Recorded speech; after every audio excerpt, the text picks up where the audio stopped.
After the stereo delay section, we get the main master section within Sculpture, which sits just underneath it over here on the right hand side, and this contains a number of really handy controls as well. First of all, we've got a master ADSR envelope. I'm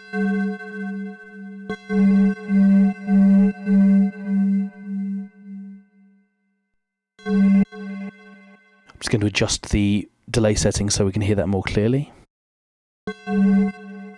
So what I'm doing here is just shaping the overall amplifier envelope. And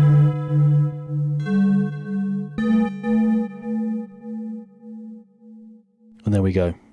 The key pickup allows me to change the stereo basis of the two pickups over in the object section. By default, pickup A is hard left and pickup B is hard right, but I can narrow that here. Here's my overall volume dial.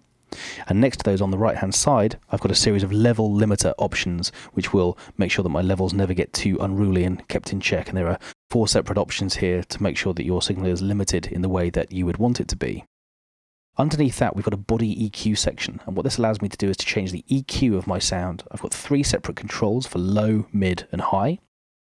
And you can see that it's possible to simply switch the whole EQ off if you want to, or to make adjustments either with the dials or within the main graphic itself. I can simply just click in here and drag up or down.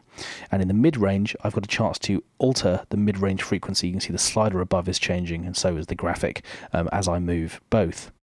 So I can either have low, mid or high dials as standard, or alternatively I can choose one of a number of modelled EQ possibilities from this list. So you can see that various types of instrument have been modelled here. So if I want to choose a banjo, for example, I can see how that's been put together in terms of its EQ shape.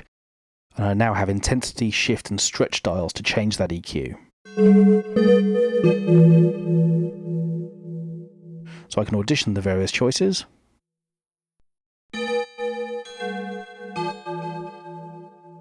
Or revert back to low, mid and high if I want to, which I do in this case. I'm going to just boost a little bit of mid-range and a bit of treble and roll off a little bit of the bass end. So that's the sort of master section with output volume, level limiting, amplifier envelope and EQ, all ready to go to work on your sound.